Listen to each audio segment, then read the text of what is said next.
It's the amazing Rico Brogna podcast with your host, Evan Roberts. It is another brand spanking new episode of Rico Brogna, episode number 594. Does that mean we should have a party for 600? Should we have a big celebration when we get to the big 600, which at this pace could be in a week? Who the hell knows? But welcome into the Rico Brogna. A couple of things we're going to heavily focus on today. We're going to do a deep dive on the starting pitching trade market. I feel like we've danced around it. We've talked on the edges about this over the last month or so, whether names like Tarik Skubal and Freddie Peralta, guys like that. Today we're diving in deep. We'll talk about those obvious names and maybe some other names that we haven't even thought of who could be available via trade. To go along with it, we'll start off with Kodai Senga, because Will Salmon of The Athletic threw out an interesting little piece on Sunday afternoon about how Kodai Senga wants to remain a New York Met. Now, a couple of things about that. Number one, it doesn't matter.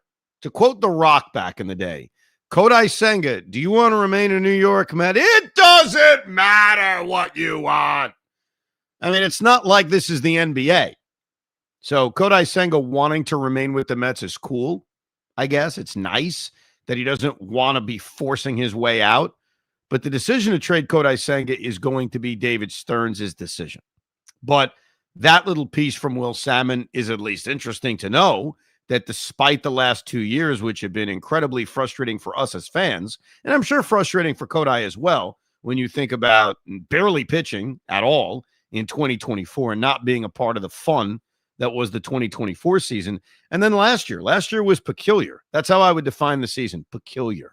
He was really good early, suffers the fluke injury, comes back in a reasonable amount of time, and it's just a completely different pitcher to the point where he accepts going to the minor leagues. And then after going to the minor leagues and the Mets having basically no pitching options in the major leagues, they keep him down there, which if you listen to the Rico, you know I questioned a lot. Like, why not? Why not bring him back? So I guess it's good to hear that Kodai is committed to the organization. Here is the way I view the Kodai Senga trade market if I have not made it clear on previous Ricos. I like Kodai Senga. And I think in a lot of ways, as we do this deep dive into the starting pitching trade market, you're going to notice that there are a few names out there that may be interesting to you or interesting to me who fit the Kodai Senga mold. Now, what is the Kodai Senga mold in my mind? He's the potential ace. And we're going to hit a lot of names who kind of fit that. The potential ace.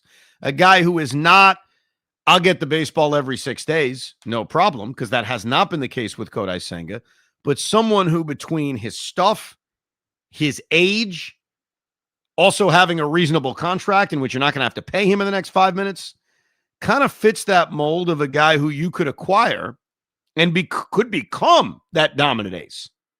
So trading that guy away, someone who had such a great rookie season, somebody who gave you those flashes last year in the first half, and somebody who does not make a crazy amount of money and is under your control for the next 2 years.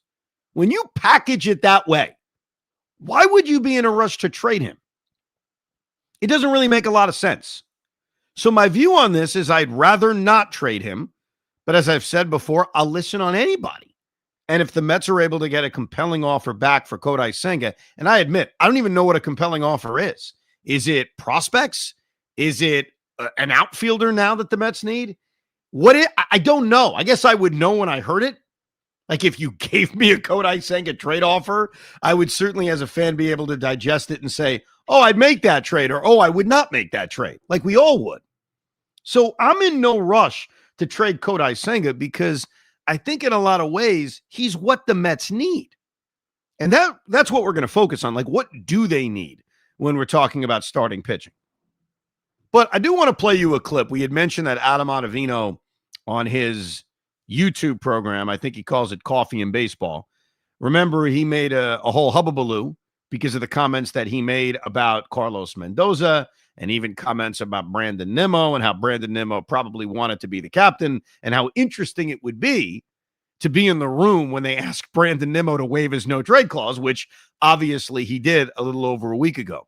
Well, Adam Ottavino also made some interesting comments about Kodai Senga. Because again, on the surface, when you look at his age, when you look at the potential, which we have seen, and when you look at the amount of money he's making, he doesn't feel like a guy you would be in a rush to trade. So here's what Adam Ottavino had to say about Kodai Senga and the New York Mets. Take a listen. One of the issues they have with Senga is that he's been driving a lot of his rehabs, and there's been a lot of poor communication over, his rehab protocols, as well as when he feels like he's ready to go out there and pitch.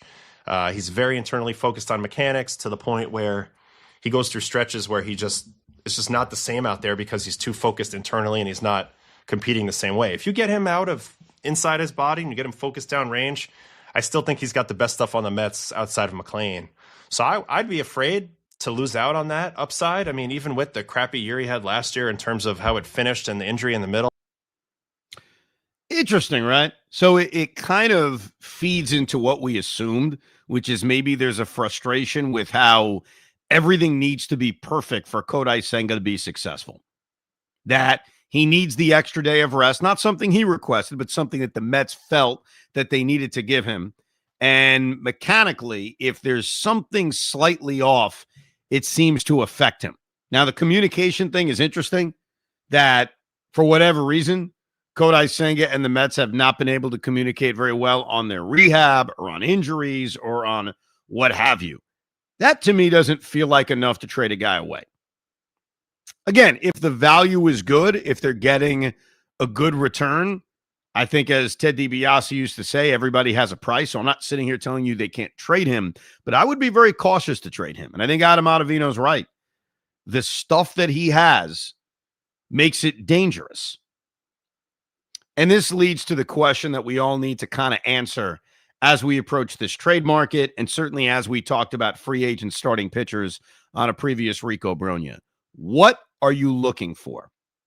What do the Mets need to add to the rotation? This is very different than a year ago and 2 years ago, where they essentially didn't have a lot of guys in their rotation. And so it was almost going into the offseason needing to sign a bunch of arms. Remember 2 years ago, they had nobody. I mean, it was essentially Kodai Senga last year.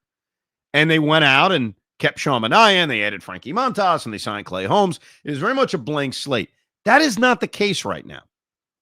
The Mets right now have enough starting pitchers to basically have their rotation set right now. Now, we don't think it's good enough, right?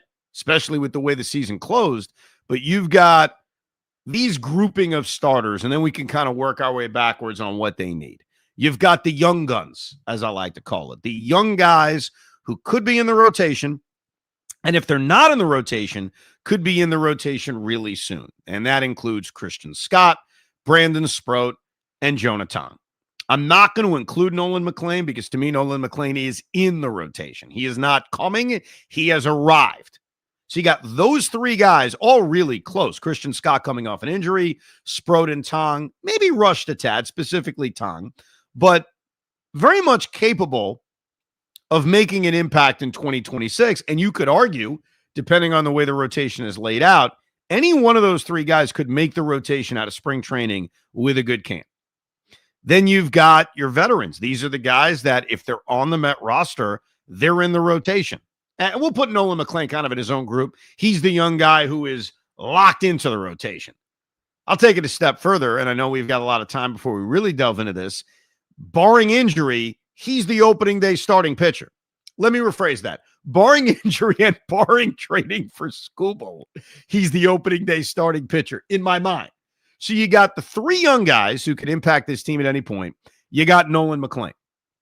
And then you've got your veterans that, unless you trade them away, are in the rotation. And that being Sean Manaea, that being David Peterson, that being Clay Holmes, and that being Kodai Senga. When you do the math, that's a lot of starting pitchers.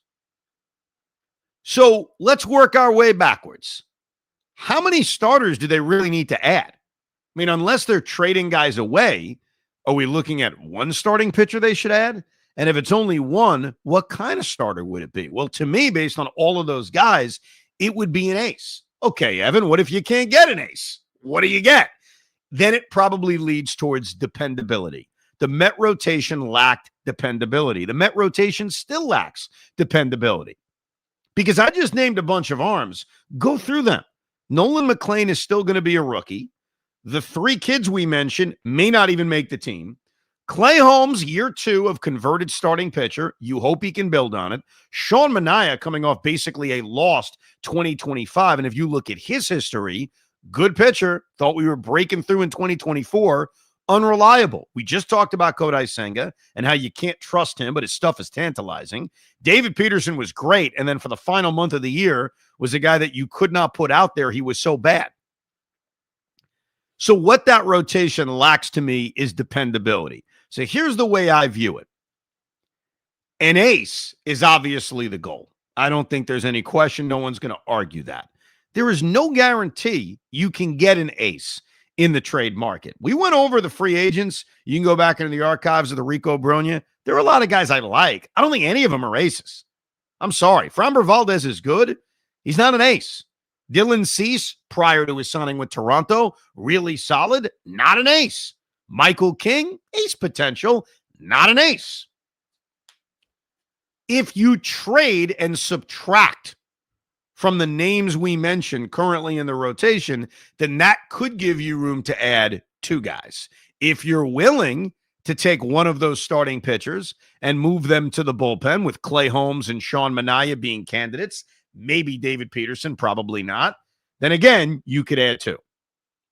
But the way I rank it is I want an ace, and if I can't get an ace, I want someone that's really, really reliable. Those are the things I'm drawn in by in the free agent and the trade market. Now, let's take a look at the trade market. Before we do, I want to read some of your emails because the one thing I don't want to do is start naming all these starting pitchers, some of which you may not have even thought of, and have someone who emailed me think I was stealing their idea. So I'm going to do the emails first. So some of the names that I thought of, I don't want to take credit for. I'm going to give it to the people. Fair enough. You like that? The RicoB@gmail.com is our email address. Let's start it off with Zach. Zach writes, Evan, Hoff, here are my trade ideas for starting pitchers that I believe are realistic and can help out the team. I'm not saying they would need to make all of these trades, but preferably one. Let's start off with New York Mets receive Yuri Perez from the Marlins for Jet Williams and Christian Scott.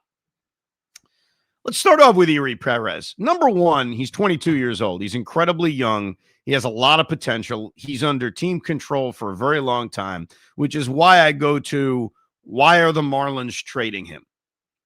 Now, Zach offers Jet Williams and Christian Scott, so you're certainly giving Miami a big return, and I guess the thinking would be the Marlins are so deep with starting pitching that they can use one of their young controllable pieces to kind of help yourself out elsewhere. Certainly a guy like Jet Williams does that. Where does Yuri Perez fit in kind of the grouping of the starter you're looking for? He's not an ace. He's not reliable yet because he's only pitched really one full year in the major leagues too. I guess if you include the parts of 2023 and the 20 starts he made in 2025. I think he's got a really impressive arm and has a chance to be really good. And bringing him in would certainly give you that team control and that chance to develop him into the next great ace. But I don't know if right now that's the kind of arm I'm looking for, because I've got young arms I'm developing who could potentially be an ace. Am I really taking a young position player who I may need, considering I weakened myself in the outfield in Jet Williams, and am I using one of the other young starting pitchers in Brandon Sproat, who I have even more control over than Yuri Perez? Am I really making that trade? And the answer to me, at least, is no. Like, unfortunately for Yuri Perez, he fits that mold of something that right now, if this was 2 years ago, I'd be all over a deal like this. But right now, I need dependability. He doesn't supply that. Trade number 2, which I will tell you I'd make right now. I'm going to tell you the trade offer, but I've read it and I've already accepted it. The Mets would be trading Jet Williams, Jonah Tong, and Kodai Senga to the San Francisco Giants for Logan Webb. Logan Webb is one of those guys that probably fits the 2 categories I just described. in that he's reliable and he's an ace, and he's signed to an incredibly reasonable contract. He signed a 5-year, $90 million deal and isn't a free agent until 2029. Logan Webb is the definition of dependability. He has now thrown, you ready for this? 3 consecutive 200-inning seasons. He perennially is the workhorse of Major League Baseball, pitching to a low to mid 3 ERA. I would make that trade. I can't see why San Francisco would. I think the Giants want to hold on to Logan Webb, and even an appealing package, which you did put together. I mean, Jonathan, right? He's been compared to Tim Lincecum, so that would work in San Francisco. I don't think the Giants would consider that. And the other one from Zach is Carlos Rodon, Spencer Jones, and $20 million in cash from the New York Yankees for David Peterson and Luis Angel Acuna. Boy, that is a non-starter. Why would you think the Yankees would do that? Because Carlos Rodon's got a lot of money on his deal? I don't think the Yankees would be in a rush to trade Carlos Rodon. I had floated at Yankees Red Sox with a bunch of Yankee fans. I had said, how about Rodon for Brandon Nimmo? Or Rodon for, what was the other offer I think I made? I don't think the Yankees are in a rush to trade Carlos Rodon. David Ramos has the trade, and I'm so glad he brought this name up because this was a name I was so excited to write down for the Rico Bees deep dive of starting pitchers. And David did it. He writes, Drew Rasmussen from the Tampa Bay Rays for Jonathan and Jet Williams. Contrary, it's not contrary, it's how do you pronounce that word, Hoff? Not contrary. Contrary. There you go. Contrary. He's actually about to be talking about you, Hoff. Contrary to Hoff's beliefs that the Rays are dangerous to trade with, the Mets have fleeced Tampa Bay before. Lucas Duda for Drew Smith, and look at that Brooks Raley trade. Rasmussen has Cy Young potential, and I'm not that high on Jet Williams due to strikeouts, limited power, and average defense, but he's a top prospect, so let's cash in. It's a lot to give up, but Drew would be our number one.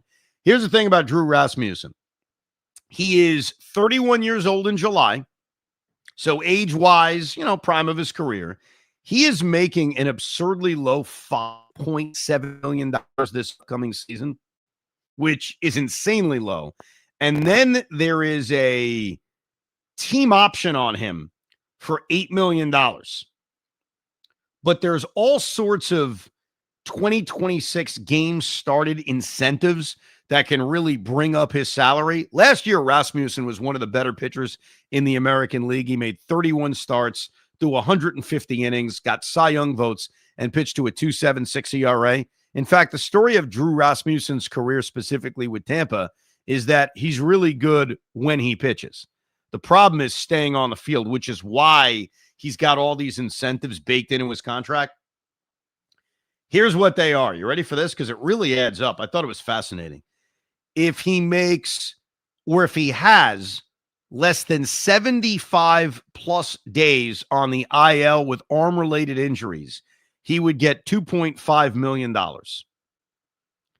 If it's 45 or less on the IL with arm-related injuries, it's $4.5 million. And then 15 or less arm-related IL days, or 45 in total, that's $6 million that's poked onto his contract. He's also got a game started cumulative. If he makes 8 starts, it's $500,000. 7 starts, $750,000. 16 starts, $1 million. 24 starts, $1.2 million. And 28 starts, $1.5 million. So Tampa Bay in this contract really protected themselves and said, if the guy pitches, he's worth every dime, which has been the case. But if he doesn't, it's not a high salary. Where does Drew Rasmussen fit on that dependability or that's an ace? And the answer is he doesn't fit in either of them. I'm drawn in by him because he doesn't make a lot of money and because he has pitched like an ace. It's just that it's really more potential than anything else because he hasn't done it on any kind of consistent basis. And so it's an interesting offer. I'm just really hesitant to be aggressive in making a trade for guys that are risky. I mean, they're not that dependability that this team needs. Trade number 3 is for Cole Ragans. Cole Ragans is the guy who I had predicted would win the American League Cy Young in 2025. That did not work out. He got hurt and pitched to a 4 ERA. Let me get this guy's name again. David writes, Mark Vientos, David Peterson, and Nick Morabito to Kansas City for Cole Ragans. Ragans is under team control until 2029, so it would have to be an overpay, but Kansas City might want an offensive boost. I was reading the other day that the Royals want outfield help. So unfortunately, the Mets don't really match up in that regard unless they're willing to trade Carson Benj, which I don't think they are, especially the way David Stearns has talked him up as someone that may be a starter coming out of spring training. Yeah, I'd be intrigued by Cole Ragans, but again, it falls into that same kind of category of not being overly reliable. The guy in Kansas City who I think they're most likely to trade, assuming the Royals are trading a starting pitcher, is not Cole Ragans, because I also don't think it makes sense to trade him coming off a bad year and coming off a year in which he missed a lot of time. I don't think they're going to try to trade one of their veterans. The guy they're going to try to trade is Chris Bubich. And Chris Bubich was having a tremendous year last year until he got hurt. I think it was a rotator cuff injury. He is 28 years old. He'll be 29 in August.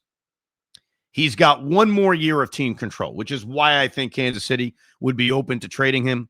Before injury last year, he pitched to a 2.55 ERA in 20 starts.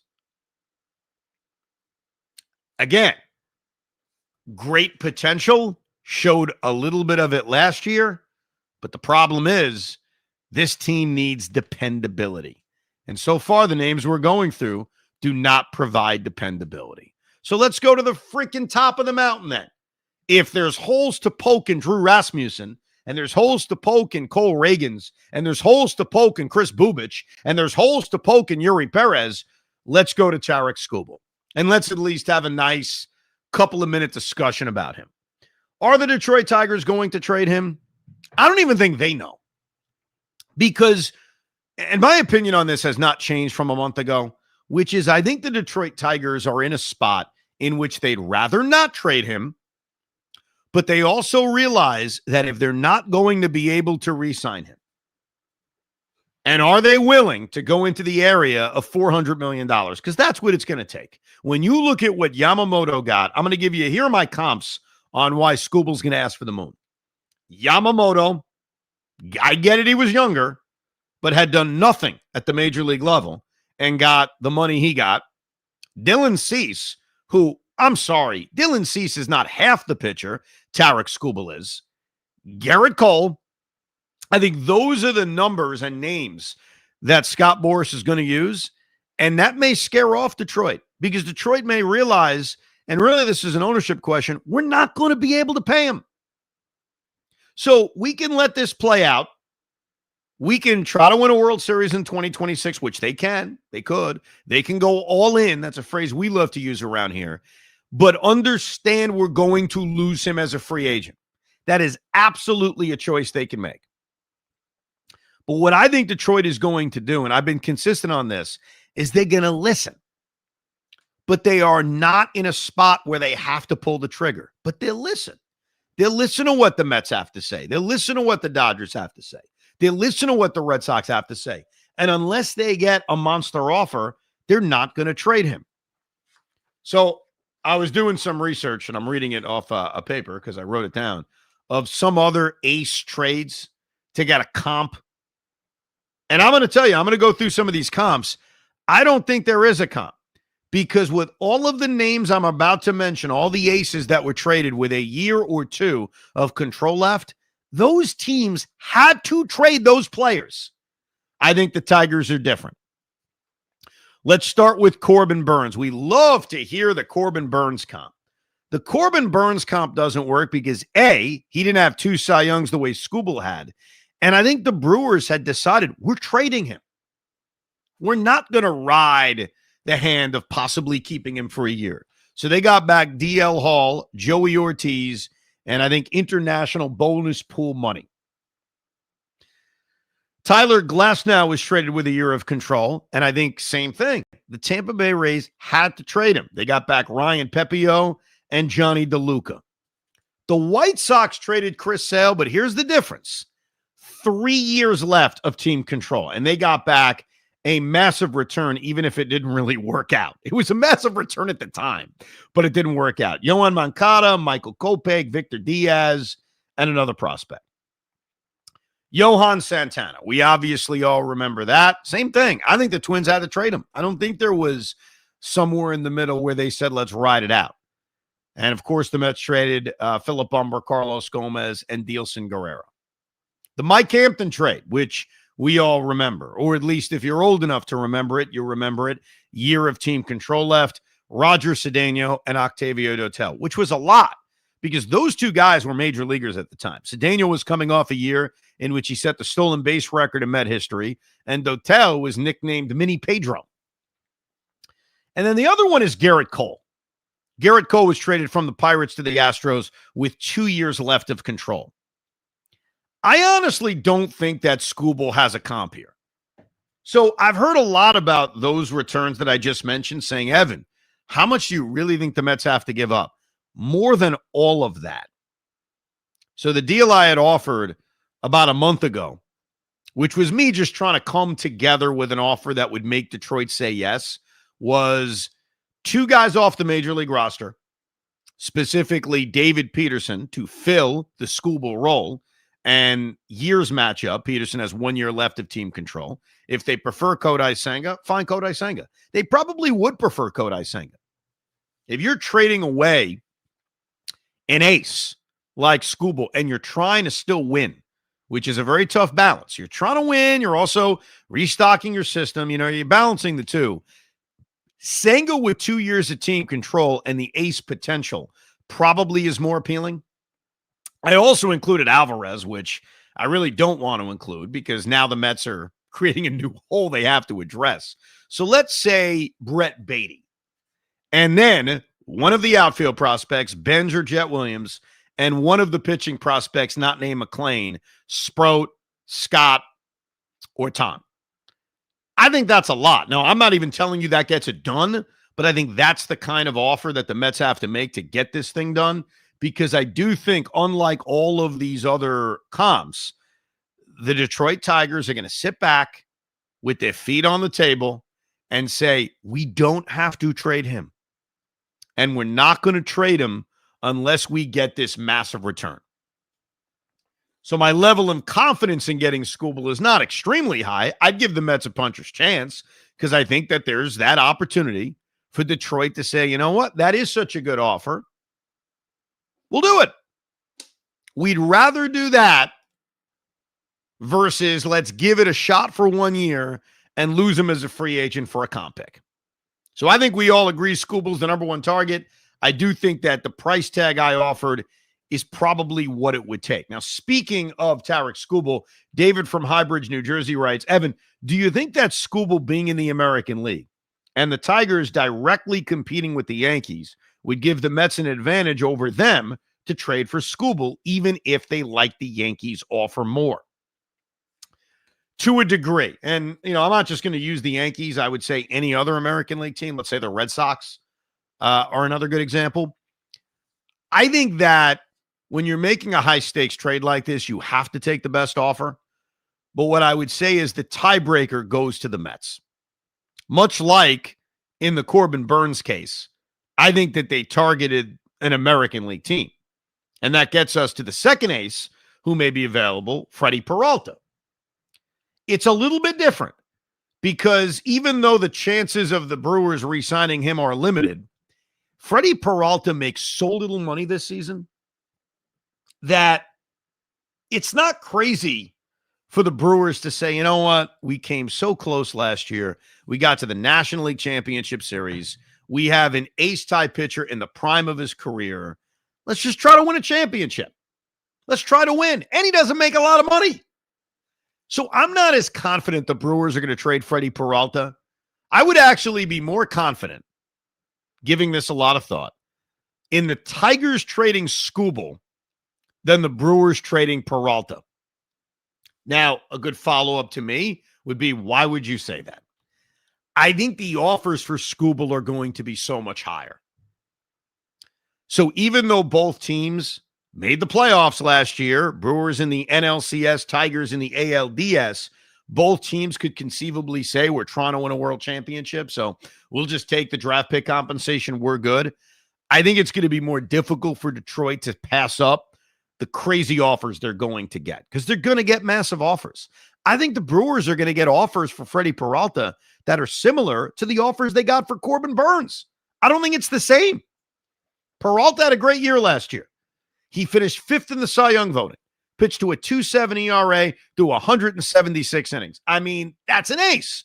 And if you look at what he's done over the last 3 years, he's taken the ball every 5 days, 30 starts, 32 starts, 33 starts. Hasn't pitched quite like this ace, but I think he fits the dependability card we talk about, plus, at least off of last year, the ace-like card. But I don't think he gets you the Skubal return. And that's what leads me to believing that the Brewers will hold on to him. But I think both of those guys fit the aces. Let's see who else I have written down that fit the aces. Oh, wait. Nah. Oh, Paul Skenes. Should we do a few minutes on Paul Skenes? I'd like to do a few minutes on Paul Skenes, yes. Take it away. Give me your few minutes on Paul Skenes. Go. Well, are we going to do it? You want me to give you an offer, or you want me to give you why they need Paul Skenes? I think we all know why the Mets or any other team would need Paul Skenes. So I'll ask you two questions. Yes, your offer. And then B, why you think the Pirates would trade him. Because I laid out my reasons for why Detroit would, why Peralta and the Brewers could, but I don't think they will. We've even done that with some of these other teams on why these guys would even be traded, like in the Yuri Perez case. The Marlins have a lot of pitching. They may look to add up in other areas. So give me those two things. Why the Pirates would trade him, and obviously what your Godfather offer would entail. Well, it would be the only reason why they would trade Paul Skenes is because of the offer that you're giving. And it's simply not because of Paul Skenes is a great player. They're not going to sign him to a big term contract. We know that. So they're going to try to hold on to him as long as possible.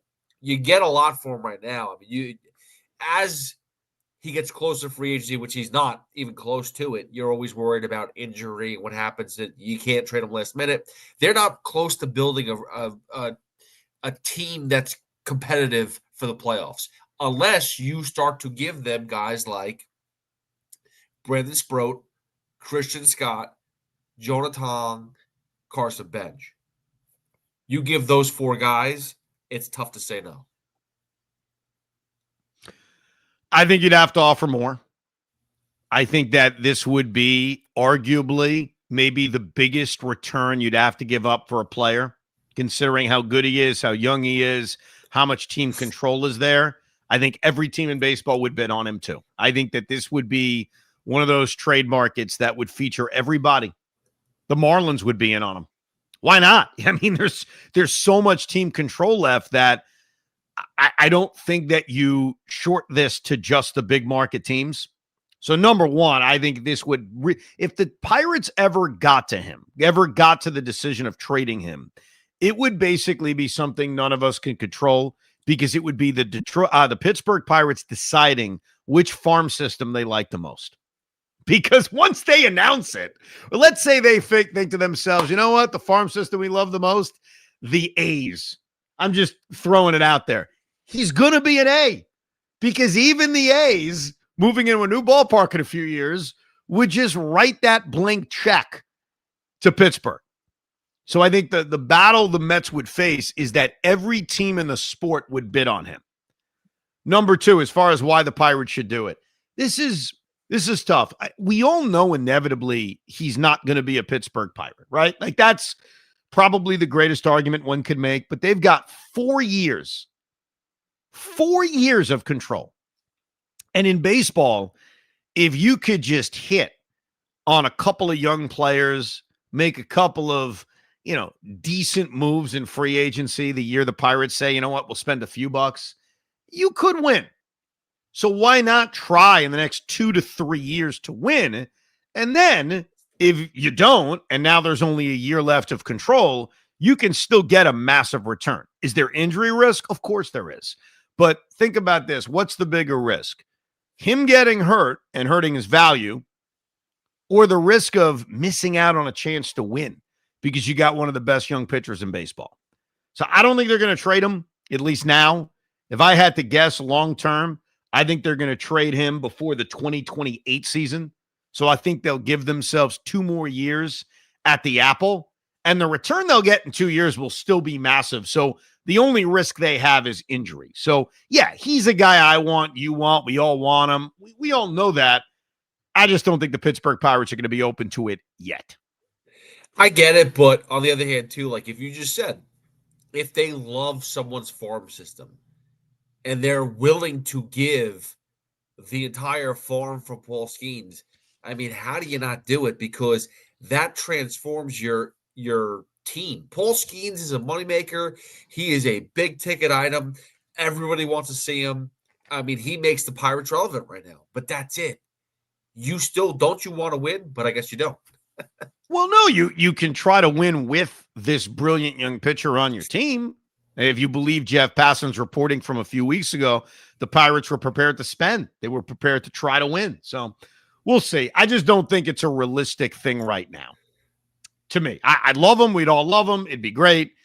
But that's the last of the aces, in my opinion. I mean, Hunter Green, the thing about Hunter Green, and we talked about him early in this offseason because the Reds general manager had talked about how he didn't rule out trading Hunter Green. And I started doing some research on what the hell's going on in Cincinnati. Like, why would they think of trading Hunter Green, especially considering his contract? Here's his contract, by the way. He's making $8 million this year, 2026. Then it's 15. Then it's 16. And then there's a team option at $21 million. 4 years of team control. He is signed through the 2029 season. To put that in perspective, the Reds have as much team control in Hunter Green as the Pirates do in Paul Skenes. So why would they trade him? A 26-year-old stud. And the answer is he isn't reliable. He does not make full season starts. Last year, he was great. We saw him dominate the Mets at the end of the season. He strikes out 11, 12 guys per game. He only made 19 starts. The year before that was the closest thing we've ever seen to a full season from Hunter Green. He made 26 starts. And the year before that, he made 22 starts. So you're looking at somebody that has not had a 30-start season yet. Hunter Green does not have reliability. But I think Hunter Green has proven that when he takes the baseball, he is an ace-like figure. And because he's so young, 26 years old, and there's so much control over him, I would absolutely bid big on Hunter Green. Does that break my own rule in that he doesn't provide reliability and he's an ace, but if you're not reliable, what does that mean? Aren't you basically Kodai Senga? Maybe so. Maybe I do break my own rule for Hunter Green. But if he's available, I would pursue that highly. But understand the risks that come with it, which is not that we're predicting an injury, but that he's had injuries because he hasn't pitched a full season. But again, and here's the thing, the issue with the whole ace argument right now is most of these guys that you're going to go even to on the next level, they're going to be aces compared to what the Mets currently have right now. So, yes, Hunter Green may not be reliable, but he's amazing when he pitches. You can't say that about Kodai Senga. Yes, you can. Say that about Kodai Senga? I would say other than, look, Kodai Senga's made how many starts as a New York Met? I'll give you the exact number instead of just 72. Guessing. What is the number? 72, I'm guessing. That's your guess? Yes. That's a terrible guess. He pitched one full season and then got hurt. Oh, sorry. 52. Close. That's not as bad as you thought. You're 20 starts off. How's that close? He's been here for 5 years. He should be like 100 starts, right? He's been here for 3 years, not 5 years. Okay. So he's made 52 starts and he's pitching to an even 3 ERA, right? And his last 7 starts last year, 8-9 starts is really where it backfired. So it's fair to say that in 40 of his 50 starts, Kodai Senga's pitched like an ace. That's 80% of the time. So no, he is unreliable, but when he takes the baseball, he's 80% of the time been really, really good. I mean, here's the thing, though. He's pitched 3 years, 285 innings we're talking about here. But don't change. Hoff, don't change our argument. That's my point. He's not reliable.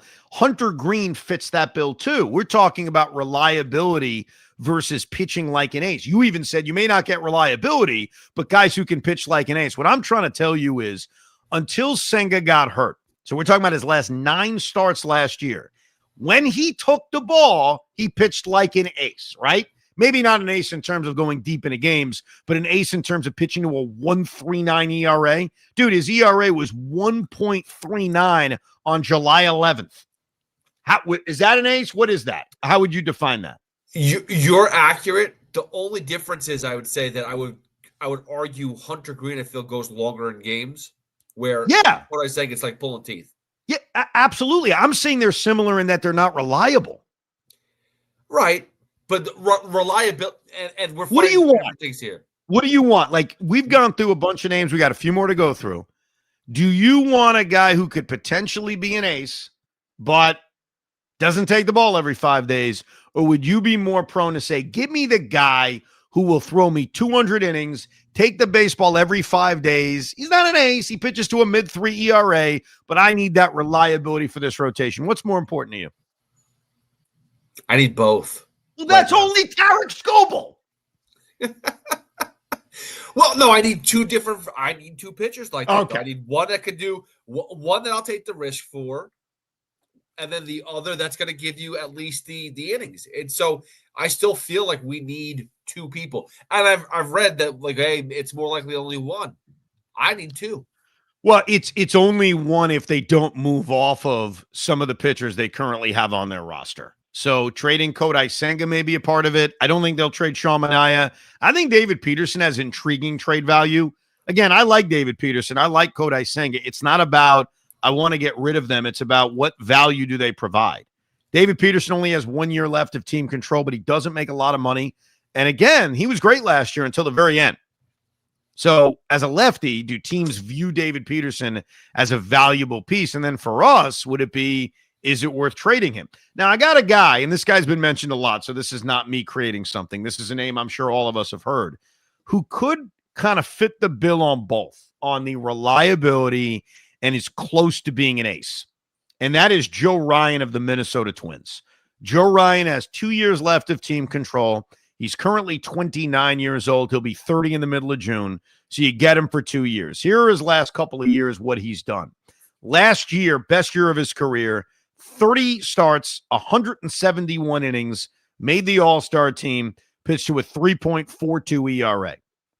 The year before that, made 23 starts, pitched to a 3.6 ERA. Year before that, 29 starts, 4.5 ERA. So you've seen him get better over the last 3 years. And before that, 2022, his first full year in the major leagues, 27 starts, 3.55 ERA. What I like about Joe Ryan, besides the obvious, which is 2 years of team control, doesn't make a ton of money, is that it feels like he's trending towards that workhorse or ace. Not everyone is a workhorse until they become one, if that makes any sense. So like everybody else, I think Joe Ryan is certainly a name to keep an eye on. Certainly I'd be willing to, I think I'd go one of my top pitching prospects and then maybe 2 lower to mid-level prospects to get a deal done for Ryan. I think you put him towards the very top of the rotation. His teammate is Pablo Lopez. Pablo Lopez, a guy we're certainly familiar with. We've seen him a lot. He's young. Considering he's been around what feels like for a very long time, Mets have seen so much of Pablo Lopez. I was almost surprised when I saw that he's 29 years old. He will be 30 before opening day. Lopez also 2 years left of his contract of team control, making an incredibly reasonable $21.7 million. The issue with Lopez is that he got hurt last year, but I'm not overly concerned about it because Pablo Lopez's track record before that was as an innings eater. 180 innings in his last year in Miami, 3.75 ERA, 194 innings in his first year in Minnesota, made the All-Star team, even got Cy Young votes, finished with a 3.66 ERA, 185 innings, 4.08 ERA in 24. And then last year he pitched really well but got hurt and only made 14 starts, pitched to a 2.74 ERA. I think Lopez fits despite missing time last year, as the reliability that this team could use. How about Jose Barrios? We almost forget that Jose Barrios even exists because if you watched a lot of the Blue Jays in the postseason, you didn't see him. And there was a point, I think halfway through the postseason, where I said to myself, what the hell happened to Jose Barrios? Like, where's he? We talked about him last year as a trade target. And I went up and I looked at his numbers and I saw a guy that did what he does every year. He made 30 starts. He does that every single year. And here's the good part about Jose Barrios and why I'm actually very intrigued by him. I don't think it's going to cost the Mets a lot. Barrios only has really one guaranteed year left in his on his contract, $19 million. $19 million. That's $6 million less than Sean Manaea. There's a opt-out for him in 2027 where I guess he could make $24 million. And if he opts in, then another $24 million in 2028. But he is the definition of reliability. 4 consecutive years of making 30-plus starts. Now, the ERA is all over the place. 5.23, 3.65, 3.60, 4.17. His strikeout numbers have been pretty consistent. His walk numbers, a tick up this past season, but for the most part, pretty consistent. He fits the bill of reliability. And if you look at the current state of the Toronto Blue Jays, when you see Savage and Gausman, and obviously they make the move for Dylan Cease, I don't think they need him anymore. So I think the Blue Jays could very well go to the trade market and say, who wants him? Who's interested in him? I'd have a level of interest in Barrios because he fits the reliability factor that we talk about. Another guy who fits the reliability factor, it's the Pittsburgh Pirate pitcher that maybe doesn't excite you as much as the other one, and that is Mitch Keller. Mitch Keller will be 30 years old early in this upcoming season. He is also signed to a pretty reasonable contract. He signed through the 2028 season, signed a 5-year, $77 million contract. His numbers are not great, but the numbers that I guess matter to me when we talk about reliability are in 2022, 29 starts, in 2023, 32 starts, in 2024, 31 starts, and this past year, 32 starts. His ERA is always in the low 4s, so that part isn't great. His whip is usually pretty high, 1.2, 1.3. But if you think about reliability, that's a guy who doesn't make an absurd amount of money, who takes the baseball every 5 days. Another guy is Sandy Alcantara. I kind of waited to the end with Sandy because we've talked so much about him. Sandy Alcantara, I never thought it made sense for the Marlins to trade him last year. Never did. Whenever we talked about him, I always ran skeptical that Miami would trade a guy coming off of Tommy John surgery. He has a terrible first half. Again, thought the same thing going into the trade deadline. Does it really make sense for Miami to trade him? I think it now does because he's got 2 years left of team control. So the more you move kind of time, the less control one has over him. When it's 1 year of control, it doesn't feel as appealing. But they've got 2 years left of Alcantara, $17.2 million and then $21 million. But what's appealing about him, if I'm Miami and moving him, is that he was a different pitcher in the second half. And we saw Alcantara take it to that almost pre-injury level with the way he pitched in the second half of the season. I like him. I run very skeptical on him being traded inside the division, which leads me to Mackenzie Gore. Mackenzie Gore's name has been mentioned an awful lot here during the offseason. His name even was bantied about a little bit before the trade deadline. I'm very confused on why Washington would be interested in trading him. Mackenzie Gore was one of the bigger names in the Juan Soto trade. He comes over, and he's been good. He's been impressive. In his first full season with the Nationals in 2023, as a 24-year-old lefty with a lot of pressure, being one of the big names in the Soto trade, he makes 27 starts, pitches to a 4.4 ERA, but strikes out 10 guys per 9. Comes back in 2024, pitches to a 3.9 ERA, Again, huge strikeout numbers, really good year. This past year was a very odd season. His final numbers are a 4.17 ERA, a career high 10.4 strikeouts per 9 innings. But what was weird about what happened to Mackenzie Gore is that he completely fell off in the second half of the season. In the first half of the year, Mackenzie Gore was 4-8 with a 3.02 ERA. In the second half of the year, he was 1-7 with a 6.75 ERA and a whip of 1.7. His strikeouts were down. His walks were through the roof. I don't know what happened. Is there something that concerns new management in Washington? Maybe. Or is it the Nationals saying to themselves, look, we've got a guy who's got 3 years left of control, or I should say only 2 years left of control. Yeah, he's got 2 years of arbitration left, and then he's a free agent. And maybe they realize we're not going to pay him.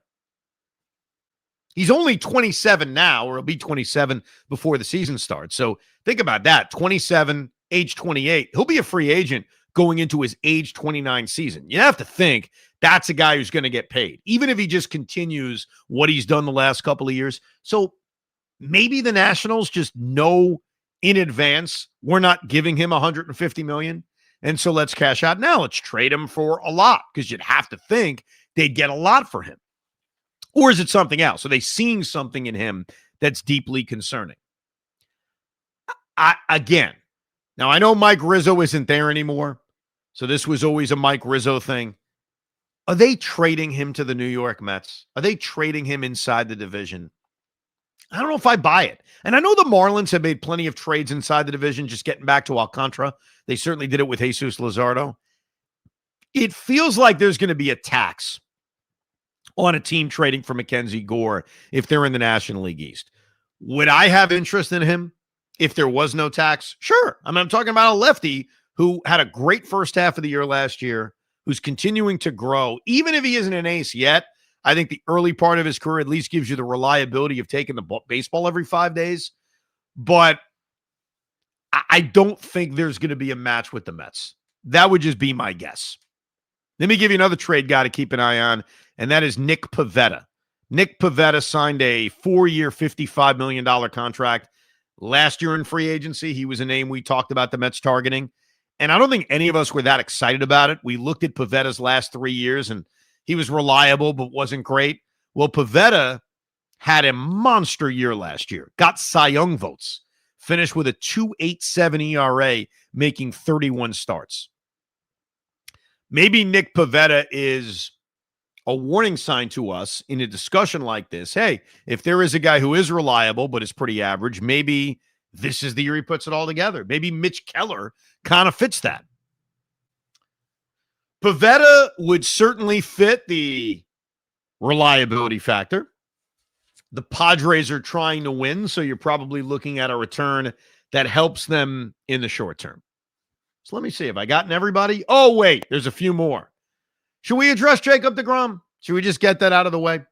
Get it out of the way. It's the last 5 minutes of the podcast. The Texas Rangers are not trading Jacob deGrom. Jacob deGrom being on that phone with Brandon Nimmo and convincing him to waive his no-trade clause and telling him about how great Dallas is, Dallas-Fort Worth, and the taxes he'll save and how beautiful the city and the town is. The deGrom thing is not happening, despite talk of the Rangers trying to save money, and now the Mets and the Rangers having a great relationship. Same thing with Nate Eovaldi, who is 36 years old, coming off a great year before his season ended early with that, I think it was a rotator cuff injury. He also has a full no trade. Eovaldi, $29 million this upcoming season, $24 million in 2026. I would try 2027. Would I trade for him? Of course I would. But I think those are two guys that will be brought up because of the thought that Texas would cut salary. I don't see either of them being traded. Yusei Kikuchi. You'd have to think after Yusei Kikuchi went, and ripped the Angels organization for bad air conditioning, and then the GM came out and said he's a liar, essentially, that they'd be interested in trading him. Kikuchi had a really solid year last year. 178 innings, was an all-star, pitched to a sub-4 ERA. I've never been a big fan of Kikuchi, but I certainly could see the Angels dealing him. How much time does he have left on his contract? He has 26 and 27 left, making a little over $20 million per season. And then we get to our annual discussion of Luis Castillo of the Seattle Mariners.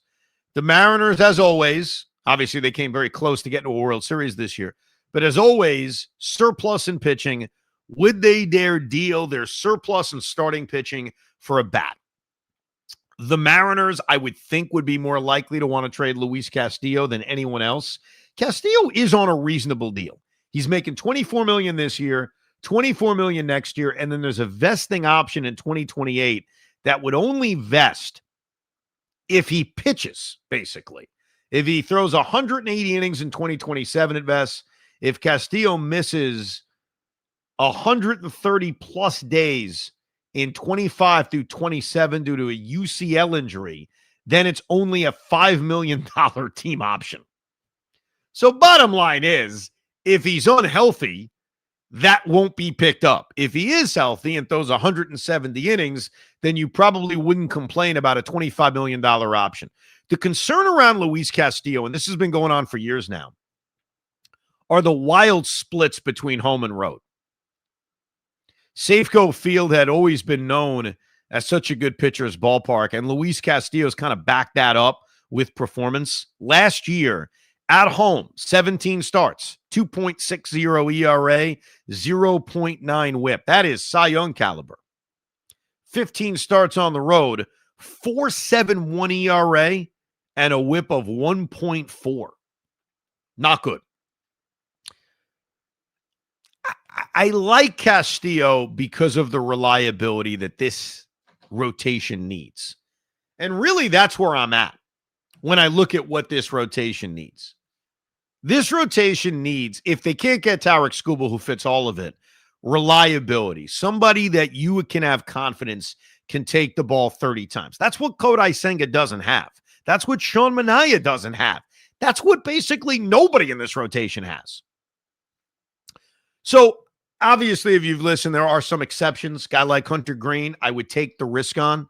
But for the most part, when you look at this trade market, I am more drawn in by the guys that can give me the reliability, even if they're not pitching to 2.5 ERAs. Because before we could talk about beating the Dodgers and matching up with Blake Snell in a postseason series, you got to get there. And there are a lot of reasons why the Mets failed to make the playoffs in 2025. And I think if they had just a smidge more of reliability, if they had added somebody who could take the baseball every 5 days, even if they're not dominant, but could take it every 5 days and keep you in a game, and the Mets win a handful more games because they have that, obviously, they're a playoff team. What happens in the playoffs? I hate to say it's a crapshoot. I know Brian Cashman takes a lot of crap for saying it, but it is pretty true. Luis Severino, by the way, is another name I almost forgot about because the A's could very well trade him. So I think I touched on it all. If there are names I missed and you want us to talk about it on a future Rico, certainly let us know. The RicoB@gmail.com. But yeah, if I'm ranking kind of who I'd be most excited about, I think Tarik Skubal is number one. I would say Hunter Green, just because of that contract and the potential, would be number two. But then you're talking about Freddie Peralta and Joe Ryan. And then after that, it's all those reliability guys that maybe doesn't appeal to the masses. Your thoughts? Who do you prefer? Who would you want to stay away from? You can email us, thericob@gmail.com. We'll also do a deep dive on the position player market, something the Mets may have to be aggressive in now since they clearly need an outfielder after the Brandon Nimmo trade. So we'll do that coming up in just a few days. We are a week away from the winter meetings where things will certainly heat up. And also coming up soon, we will finally decide on our Rico rewatchable. We have had a lot of ideas on an old Met game we should all rewatch. I'll tell you this, Hoff, you'll get a kick out of this. One of the emails I got, and the guy was joking, suggested we rewatch, in honor of the potential lockout coming up, a replacement player spring training game between the Yankees and the Mets. And so when he sent the email, this was last night, I was like, really? This is out there? So I clicked on it and I fell asleep to Yankees Mets replacement player spring training. Was it exciting? It was awful. Who pitched? Was Bobby Jones there? Bobby Jones? Bobby M. Jones or Bobby J. Jones? No, who is the pitcher that was a replacement player? Rick Reed was a replacement player. Reed, yes, that's who. But he wasn't a replacement player with the Mets, believe it or not, and I had no recollection of this, and this is for some of the older Met fans. The guy who started Mets versus Yankees was former Met reliever Doug Sisk. Doug Sisk started the spring training game against the Yankees, but bro, none of these names were recognizable. And what I really found interesting was not the game, but was how Gary Thorne and Ralph Kiner talked about it. Like, how were they going to approach it? And I thought they did a great job. Like, Gary Thorne started by saying, look, we're not going to pull any punches. This is sad. This is not ideal. Dallas Green was managing for the Mets. I almost forgot. Yeah, the regular managers managed outside of Sparky Anderson, who I think opted out. And Dallas Green was like, yeah, not ideal. You know what? That actually, I would almost say we should do a rewatch of the last game in '94. Yeah, I don't even know like anything about that game. Like, I remember the build up to the strike and knowing it was coming, but I don't have any memory of how the end occurred. Maybe because I didn't think it was going to be the end. Like, I just assumed, oh, there'll be a strike. And, you know, my dad told me what happened in 1981. No biggie. Like, they'll be back in a few weeks. But yeah, we'd have to look for that one on YouTube. That's a random one to watch. And you know who we would get to see in that game? Rico Brogna. We should watch it with Rico. That would be something.